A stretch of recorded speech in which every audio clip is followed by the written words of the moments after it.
Amém. Graça e paz, irmãos. Cheguei há pouco tempo aqui, vindo da Inglaterra, e o trabalho lá foi muito bom. Andamos muito, pregamos muito. Cheguei aqui agora já de noite. Para ser sincero, ainda não deu tempo nem de tomar o banho, mas que eu estava preparando tudo para poder já estar falando com vocês. Mas eu estou feliz, graças a Deus, porque estou já, no dia 7 já estou indo embora para o Brasil, porque no dia 10 também tenho que ir para os Estados Unidos, mas está tudo em paz, graças a Deus, estamos indo, e a Igreja de Jesus Cristo vai andando e nessa bagunça que está o mundo. Mas vamos hoje fazer o capítulo 12 do livro de Atos dos Apóstolos, e eu vou ler de 1 a 4, onde está escrito assim: Por aquele tempo, mandou o rei Herodes prender alguns da igreja para os maltratar, fazendo passar a fio de espada a Tiago, irmão de João. Vendo ser isto agradável aos judeus, prosseguiu prendendo também a Pedro. E eram os dias dos pães asmos. Tendo-o feito prender, lançou-o no cárcere, entregando-o a 4 escoltas de 4 soldados cada uma, para o guardarem, tencionando apresentá-lo ao povo depois da Páscoa. Meus irmãos, quando Pedro escreveu sua primeira carta para a igreja, no capítulo 3, exatamente no versículo 12, ele usou a escritura do Salmo 34, versículos 15 e 16, onde ele diz: Os olhos do Senhor repousam sobre os justos, e os seus ouvidos estão abertos ao seu clamor. O rosto do Senhor está contra os que praticam o mal, para lhes extirpar da terra a memória. Estes versículos falam o que Deus fez por Pedro neste capítulo 12, e assim aprendemos de 3 modos como nos mantermos seguros nos momentos difíceis da nossa vida diária. Primeiro, nós aprendemos logo no início desse capítulo que Deus vê as nossas lutas. Ele não está indiferente. É ele que diz em Isaías 49, eis que na palma das minhas mãos eu te gravei. Os teus muros, os teus impedimentos estão continuamente diante de mim. Nós aqui vemos que Deus viu o que Herodes Agripa I estava fazendo ao povo dele. Esse homem, esse Herodes Agripa I, era neto de Herodes o Grande, que ordenou a matança dos inocentes, e era sobrinho de Herodes Antipas, que decapitou João Batista. Uma família, uma linhagem de assassinos, desprezados pelos judeus, meus irmãos. Os judeus se sentiam humilhados por terem edomitas reinando sobre eles, porque a dinastia dos Herodes era uma dinastia edomita. E agora, como os judeus não gostavam dos Herodes, o rei Herodes sabia disso, e por isso ele estava perseguindo a igreja para ficar bem aceito pelos judeus, porque os judeus não queriam a igreja. Então, perseguindo os cristãos, ele ia convencer os judeus da que ele era leal às tradições religiosas hebraicas. Agora que os gentios eram abertamente parte da igreja, o plano de Herodes Agripa era agradar mais aos judeus, e não havia outro modo melhor de agradar os judeus do que matando o cristão. Herodes havia prendido muitos crentes, entre eles Tiago, o irmão de João, filho de Zebedeu, e o decapitou. Decapitou. Tiago foi o primeiro apóstolo a ser martirizado. O primeiro mártir cristão foi Estevão, no capítulo 7. Mas agora, no capítulo 12, nós vemos o primeiro apóstolo. Quando nós pensamos no martírio de Tiago, nós lembramos lá daquela conversa do capítulo 20 de Mateus, de 20 a 28, quando a mulher de Zebedeu, aquela Maria, chegou com os 2 filhos, João e Tiago, pedindo a Jesus lugares no trono, um à tua direita, Senhor, era à tua esquerda. Mas Jesus deixou claro que não há glória sem sofrimento. E no versículo 22 de Mateus 20, Jesus perguntou a eles: não sabeis o que pedis? Podeis vós beber o cálice que eu estou para beber? Eles, numa voz, responderam: podemos. Agora, nós vemos o preço que Tiago pagou, e João pagará o seu preço mais tarde. Os judeus ficaram felizes quando Tiago foi passado ao fio da espada, e ficaram muito mais, e ficariam muito mais se Herodes Agripa matasse também a Pedro. Deus permitiu a Herodes prender a Pedro.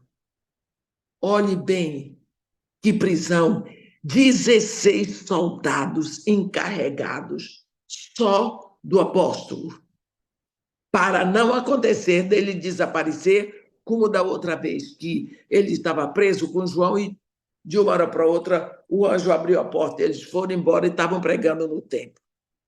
Porque a gente pensa, por que será que Deus permitiu a morte de Tiago e livrou Pedro? Isso é soberania da vontade de Deus, meus irmãos.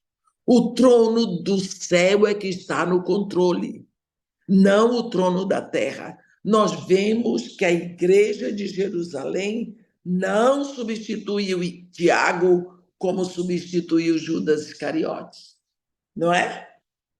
Eu vou ler agora do versículo 5 ao versículo 17.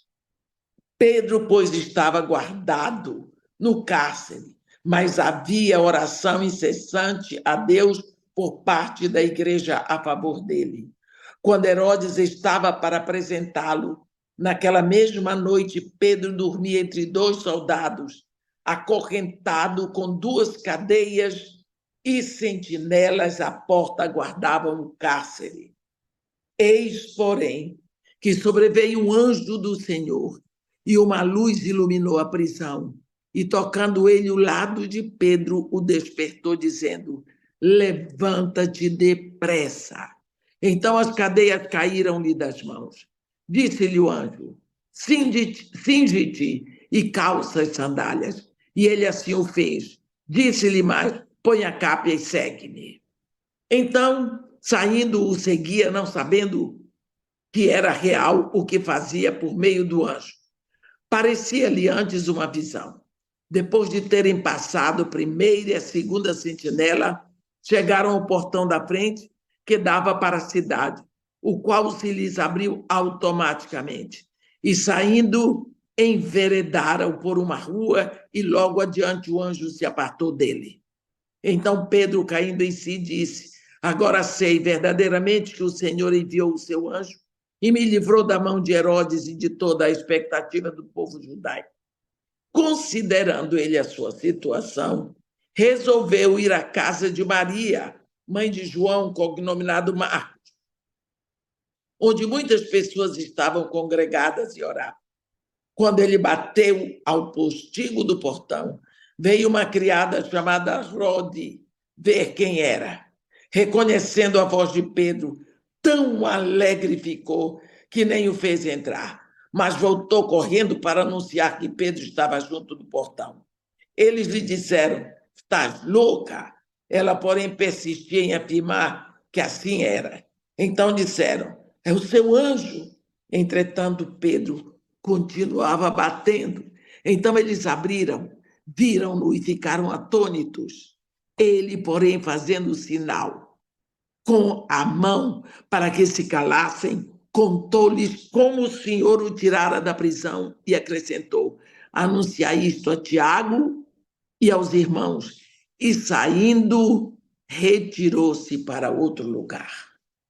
Vamos comentar isso.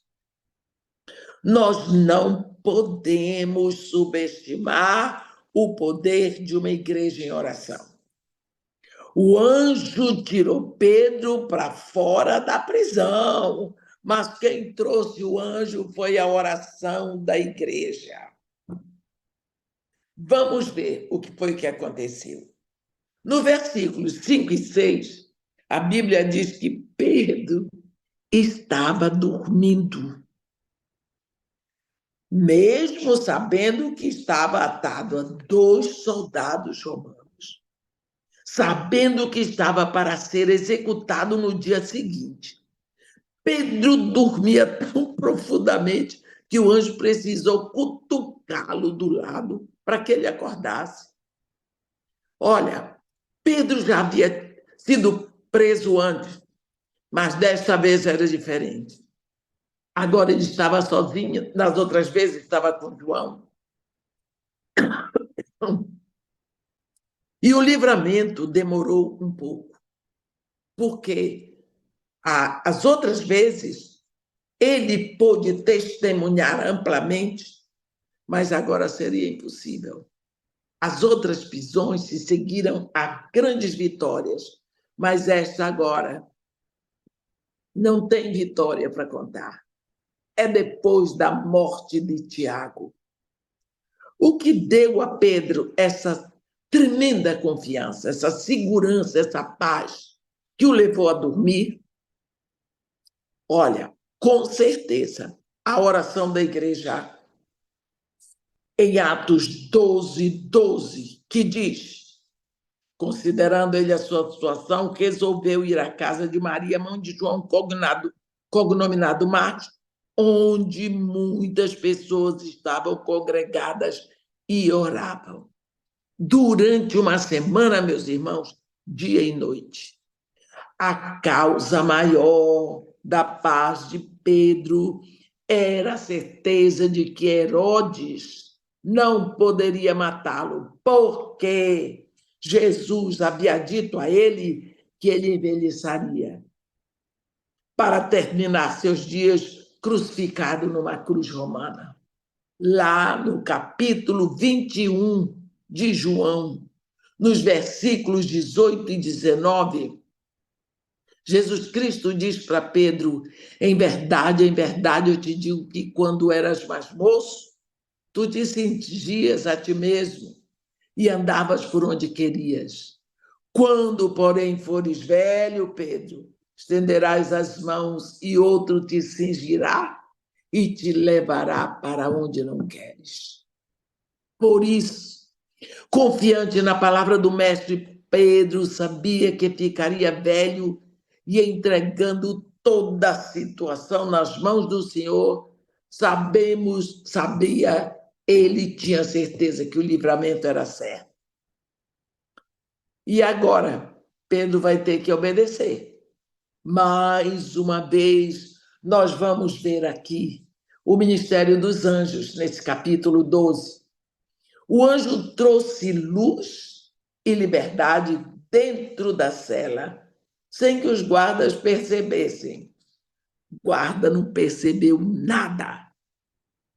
Mas para Pedro ser liberto, teria que obedecer ao comando do anjo. mesmo pensando que tudo aquilo não passava de um sonho ou uma visão, ele seguiu e só se assenhorou da situação quando chegou na rua. O anjo disse para ele: cinge-te e calça as sandálias. E ele fez. Está escrito no versículo 7, no final. É tão bom, eu acho tão bonito a gente ver que enquanto um milagre tão lindo está em curso, temos que cooperar com as coisas comuns.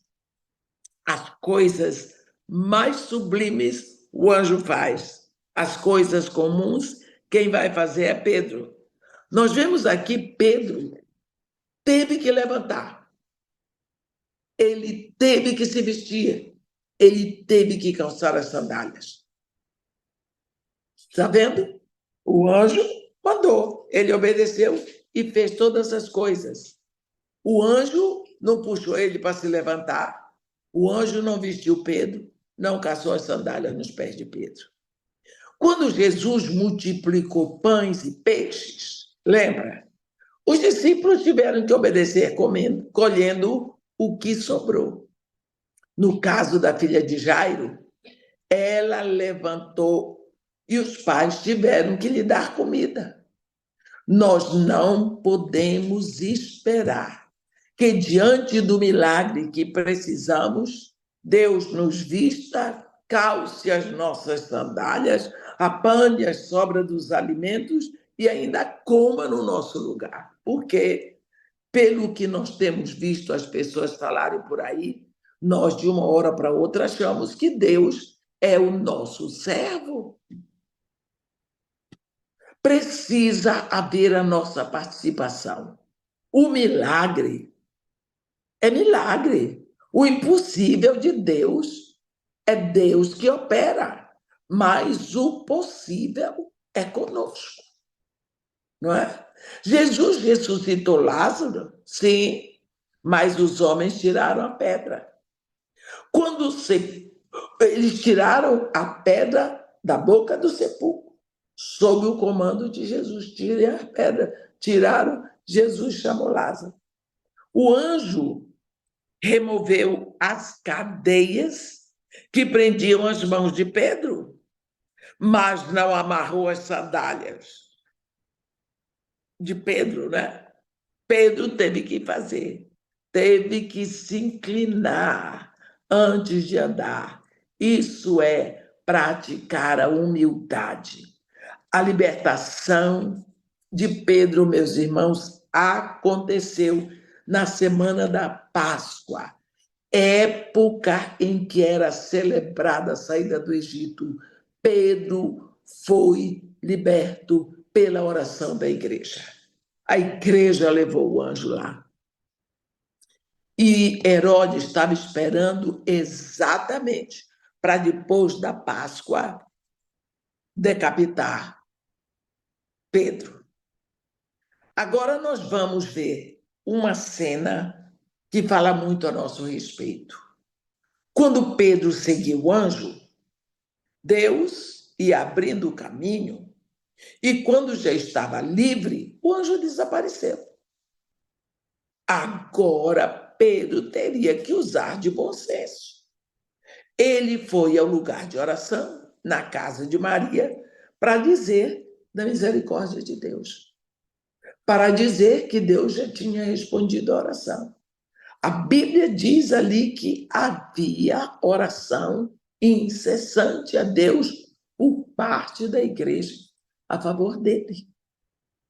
Muitas pessoas oravam incessantemente dia e noite, por uma semana mais ou menos, meus irmãos, e a oração era centralizada sobre a libertação de Pedro. Quando a resposta da oração chegou, a resposta chegou batendo na porta. Não houve fé suficiente para abrir a porta. Rode, a serva, ficou tão atônita, ela ficou tão feliz, que não abriu a porta. E Pedro continuava batendo, correndo o risco de ser preso novamente. Quando nós lemos aqui que no versículo 15, que os irmãos disseram assim: é o seu anjo, mostra quanto eles criam no ministério dos anjos, mas vemos que estavam confusos, porque se fosse um anjo, não precisaria bater na porta. Eles tinham fé para orar noite e dia, mas não tinham fé para ver a resposta do milagre.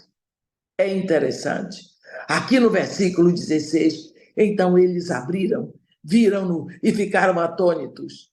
Olha, você pode imaginar a bagunça que aquilo ficou, a confusão, a barulheira, porque a Bíblia diz aqui, no versículo 16,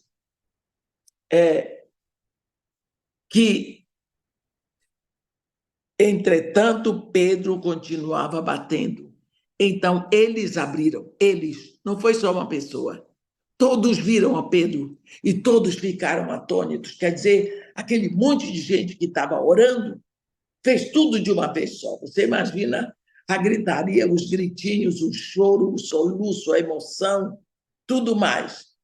Olha, a Bíblia diz no versículo 17 assim: ele, porém, fazendo o sinal com a mão para que se calassem.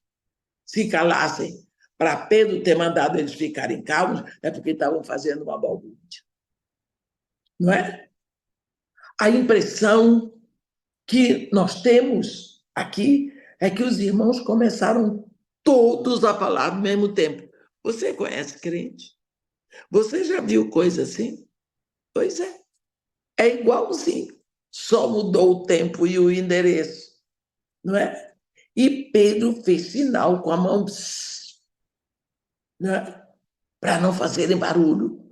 Porque se calassem, era melhor para não chamar a atenção dos vizinhos. Aí Pedro explicou para eles o que aconteceu e pediu que o anunciassem a Tiago, o irmão de Jesus, e aos irmãos. E aí Pedro saiu para outro lugar. Até hoje não se sabe onde ele se protegeu. Vemos Pedro se movendo pelas páginas do livro de Atos. E em 1 Coríntios, sabemos que Pedro viajava levando sua mulher. E em 1 Coríntios 1:12 nos diz que ele visitou Corinto. Não há a menor evidência na Bíblia de que Pedro alguma vez foi a Roma. A Bíblia não nos diz que Pedro foi a Roma, jamais. De fato, a Bíblia prova que ele não foi a Roma. Porque se Pedro tivesse fundado a igreja em Roma, Paulo não precisaria ter ido lá, uma vez que Paulo procurava ir a lugares não visitados por outros apóstolos. Eu vou ler para os irmãos o que está escrito aqui em Romanos 15, a partir do versículo 18. Romanos. Não. Só um minutinho. Romanos 15, versículos 18, diz assim: porquanto, isso é Paulo falando, só um minutinho. Paulo falando, porquanto não ousarei discorrer sobre coisa alguma, senão sobre aquelas que Cristo fez por meu intermédio, para conduzir os gentios à obediência por palavra e por obras, por força de sinais e prodígios, pelo poder do Espírito Santo, de maneira que, desde Jerusalém e circunvizinhanças até ao Ilírico, tenho divulgado o Evangelho de Cristo, esforçando-me deste modo por pregar o Evangelho, não onde Cristo já fora anunciado, para não edificar sobre fundamento alheio. Está vendo? Então, nós vemos que Pedro nunca teria ido a Roma, senão Paulo não iria lá pregar. Também sabemos que se Pedro tivesse fundado a igreja de Roma, Paulo teria dito algo na sua carta aos Romanos. Nunca mencionou. Agora eu vou ler os versículos de 18 a 25. Sendo já dia, houve não pouco alvoroço entre os soldados sobre o que teria acontecido a Pedro. Herodes, tendo-o procurado e não o achando, submetendo as sentinelas a inquérito, ordenou que fossem justiçadas. E descendo da Judéia para Cesareia, Herodes passou ali algum tempo. Ora, havia séria divergência entre Herodes e os habitantes de Tiro e de Sidom. Porém, estes, de comum acordo, se apresentaram a ele e, depois de alcançar o favor de Blasto, camarista do rei, pediram reconciliação, porque a sua terra se abastecia do país do rei. Em dia designado, Herodes, vestido de trajo real, assentado no trono, dirigiu-lhes a palavra. E o povo clamava: é voz de um Deus e não de homem. No mesmo instante, o anjo do Senhor o feriu, por ele não haver dado glória a Deus, e comido de vermes expirou. Entretanto, a palavra do Senhor crescia e se multiplicava. Barnabé e Saulo, cumprida a sua missão, voltaram de Jerusalém, levando também consigo a João, apelidado Marcos. Agora que Pedro desapareceu da prisão, o que foi que aconteceu com Herodes, Agripa e os guardas? Porque o trunfo de Herodes era Pedro. E agora? E os guardas? Como é que um prisioneiro acorrentado a 4 guardas, a prisão trancada, esse prisioneiro podia desaparecer? Então, logo que os guardas foram mortos,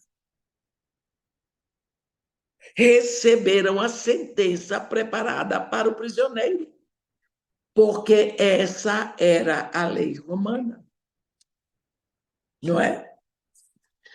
Nós veremos agora o que aconteceu com Herodes. A população de Tiro e Sidom. Vocês lembram que Tiro e Sidom eram 2 portos marítimos que ficavam a 26 milhas de Jerusalém, não é? Essa população de Tiro e Sidom dependia dos judeus para terem comida. Só que eles tinham aborrecido o rei Herodes. E Herodes podia, por isso, proibir a assistência direcionada aos alimentos. E eles, então, politicamente, buscaram o favor do rei, se apresentando a Blasto, o camareiro do rei Herodes, e assim o rei, não é? Com o apadrinhamento de Blasto, o rei recebeu a delegação de Tiro e Sidom, não é? Mas ele buscou um momento especial para isso.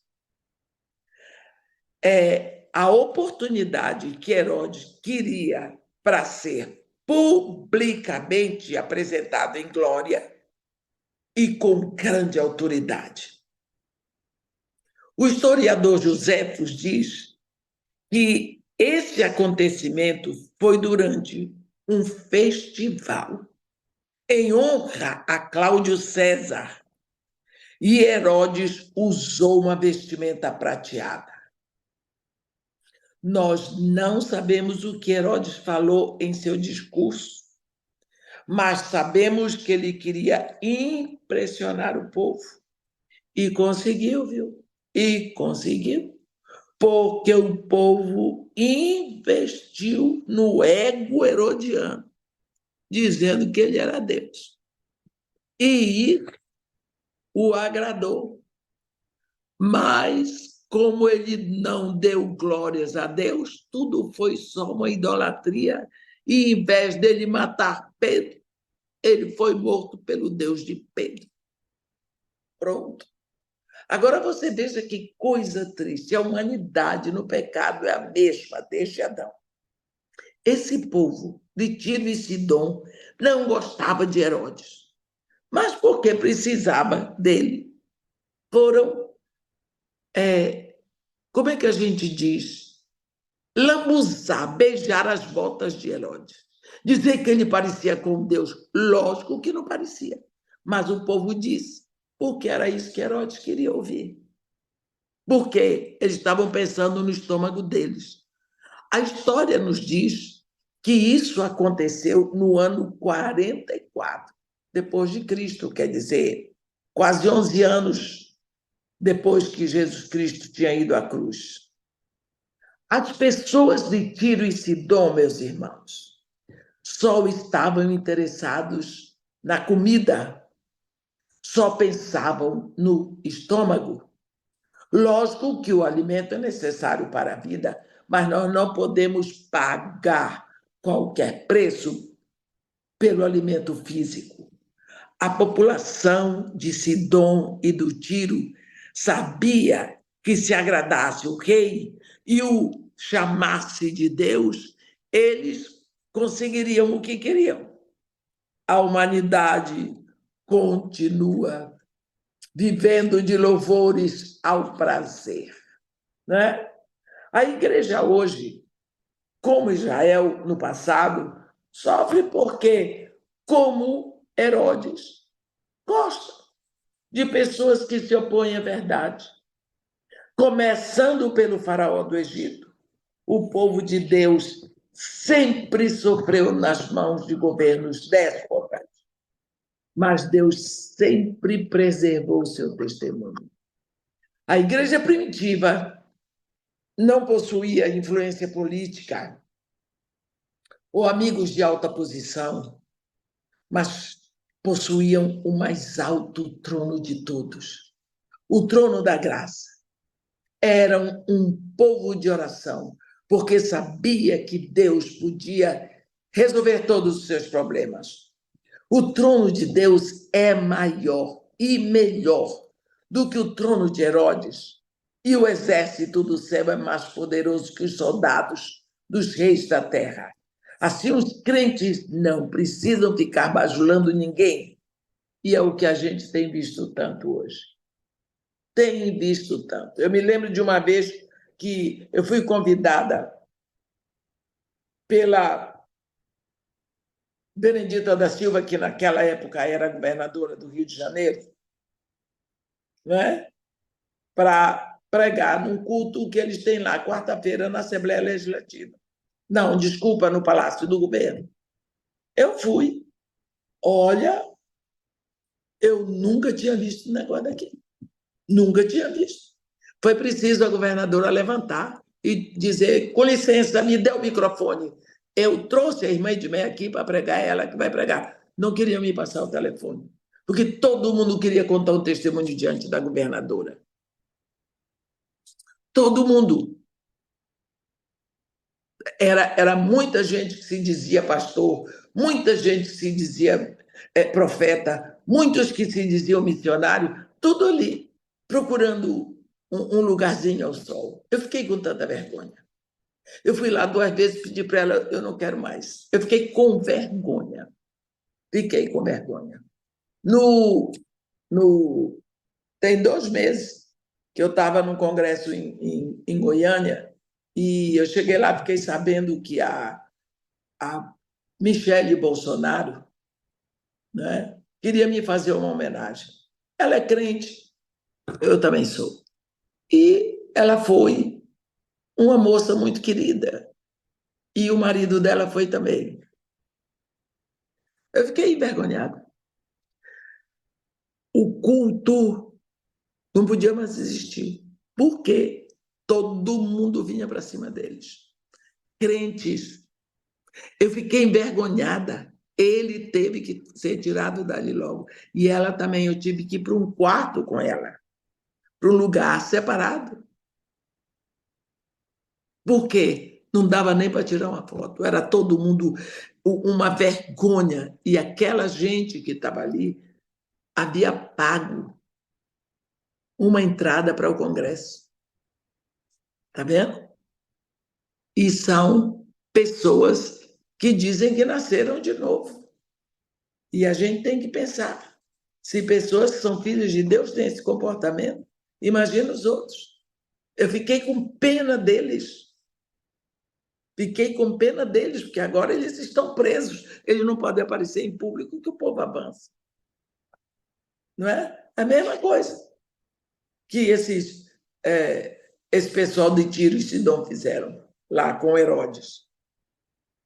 Assim, qual foi o resultado de tudo o que aconteceu aqui? A Bíblia diz, no versículo 24, entretanto, a palavra de Deus, a palavra do Senhor, crescia e se multiplicava.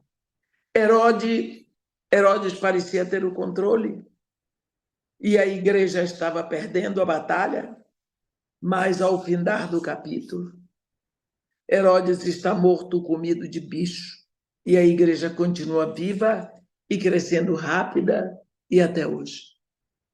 Qual o segredo para tudo isso? Nós nos perguntamos.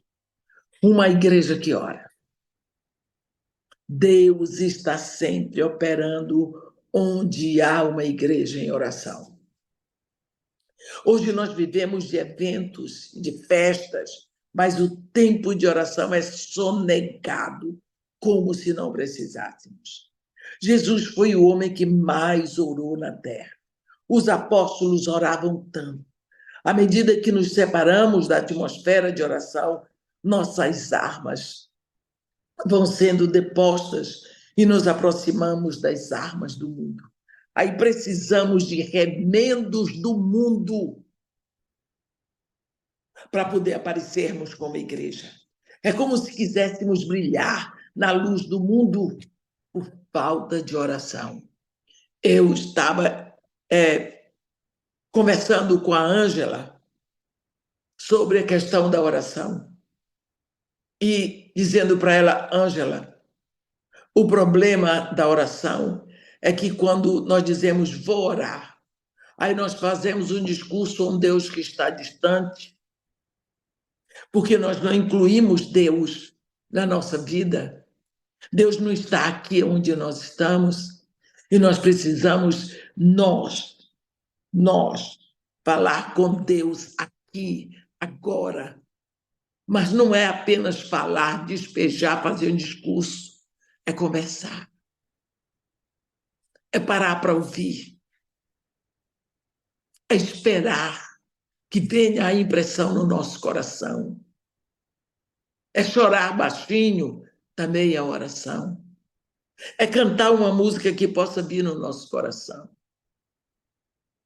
de preferência uma música que nunca ouvimos. Isto é tempo de oração. Quantas vezes nós chegamos diante de Deus fazendo um belíssimo discurso, como se Deus fosse ficar impressionado? Será que Deus precisa disso? Será que nós não estamos nos enganando? Nós vimos aqui o milagre. Continuo repetindo.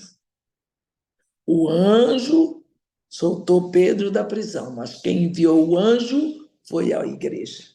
Foi a oração da igreja. Quando nós oramos, as coisas acontecem.